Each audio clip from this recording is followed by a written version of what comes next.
ಮೊನ್ನೆ ಒಂದು ಕಾಂಗ್ರೆಸ್ ಪಕ್ಷದ ಒಂದು ಹೋರಾಟದಲ್ಲಿ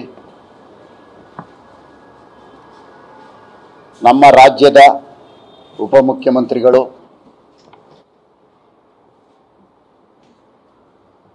ಡಿ.ಕೆ. ಶಿವಕುಮಾರ್ ಅವರು ಕುಮಾರಸ್ವಾಮಿ ಅವರ ಬಗ್ಗೆ ಟನ್ನುಗಟ್ಟಲೆ ಕರ್ತಗಳೈತೆ ಅಂದಾಗ ನಮ್ಮ ಕಾರ್ಯಕರ್ತರು ಬಂದಿದ್ರು ಅಂತ ಒಂದು ಪದ ಉಪಯೋಗಿಸಿದ್ದಾರೆ. ಜೊತೆಯಲ್ಲಿ ಅವನು ಯಾವನೋ ಒಬ್ಬ ಚೆಂಗುಲು ದೇವರು ಯಾವುದೋ ತಾಯಿ ರಾಜರಾಜೇಶ್ವರಿ ಆಶೀರ್ವಾದ, ನಾನೊಬ್ಬ ಶಾಸಕ, ಅವ್ರ ಪದ ಬಳಕೆ. ಅವನು ಯಾವನೋ ಒಬ್ಬ ಚೆಂಗುಲು ಗವರ್ನರ್ನ ಮೀಟ್ ಮಾಡಿದ್ದಾನೆ.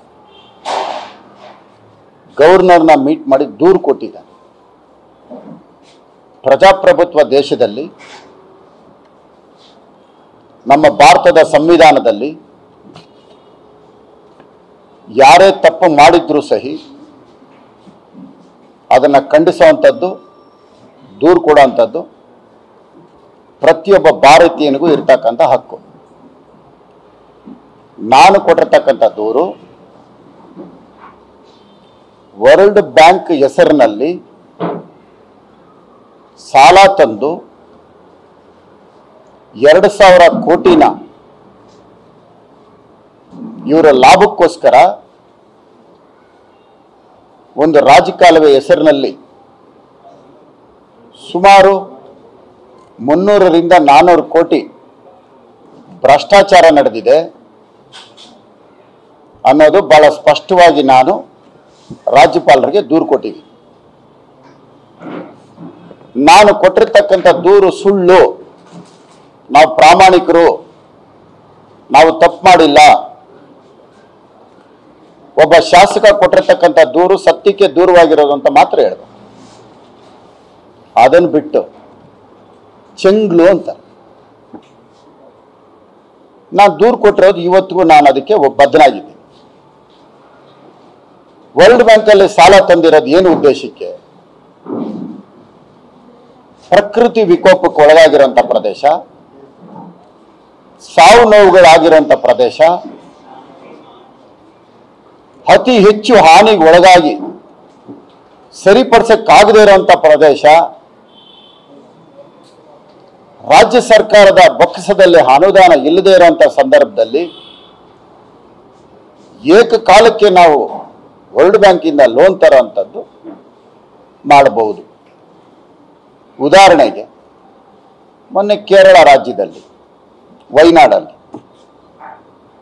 ಪ್ರಕೃತಿ ವಿಕೋಪಕ್ಕೆ ಹಲವಾರು ಕುಟುಂಬಗಳು ನೀರು ಪಾಲಾಗಿ ಮನೆಗಳು ಕೊಚ್ಕೊಂಡು ಹೋಗಿ, ಜಾನುವಾರುಗಳು ಕೊಚ್ಕೊಂಡು ಹೋಗಿ, ಸಾವುಗಳು ಸಂಭವಿಸಿ ಮತ್ತೆ ಆ ಪ್ರದೇಶನ ಸರಿಪಡಿಸಕ್ಕೆ ಆಗದೆ ಇರುವಂಥ ಮಟ್ಟಕ್ಕೆ ಆಗಿ ಸೇತುವೆಗಳು ಕೊಚ್ಚೋಗಿ, ರಸ್ತೆಗಳು ಕೊಚ್ಚಿ ಹೋಗಿ, ಜನಜೀವನ ಅಸ್ತವ್ಯಸ್ತ ಆಗಿ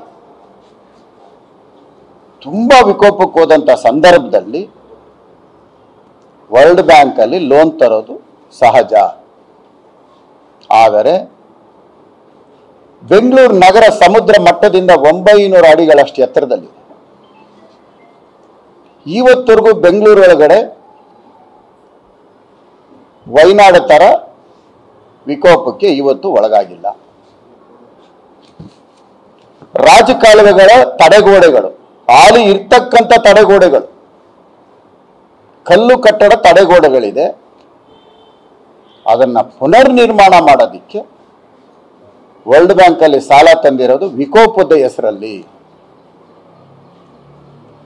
ಈ ಹೆಸರಿನಲ್ಲಿ ವರ್ಲ್ಡ್ ಬ್ಯಾಂಕ್ಗೂ ಸುಳ್ಳು ಹೇಳಿ ಸಾಲ ತಂದು ಆ ಸಾಲಕ್ಕೆ ಟೆಂಡರ್ ಕರೆದು ಇಂಥ ಒಂದು ಕ್ಷೇತ್ರ ಇಂಥ ಗುತ್ತಿಗೆದಾರರಿಗೆ ಕೊಡಬೇಕು ಅಂತ ಇವರು ಆಜ್ಞೆ ಮಾಡಿ ಅದರ ಪ್ರಕಾರ ಅವರು ಹಣ ಕೊಟ್ಟು ಟೆಂಡರ್ಗಳಿಗೆ 5ರಿಂದ 10% ಹೆಚ್ಚುವರಿಯಾಗಿ ಕೊಟ್ಟಿದ್ದಾರೆ ಅಂತ ನಾನು ಟೆಂಡರ್ ಓಪನ್ ಆಗೋದಕ್ಕೆ ಮುಂಚಿತವಾಗಿ ನಾನು ದೂರು ಕೊಟ್ಟಿದ್ದೇನೆ,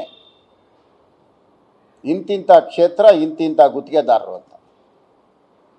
ಈಗ ನಾನು ಕೊಟ್ಟಿರ್ತಕ್ಕಂಥ ದೂರು ಸತ್ಯವಾಗಿದೆ, ಟೆಂಡರ್ ಓಪನ್ ಆಗಿದೆ.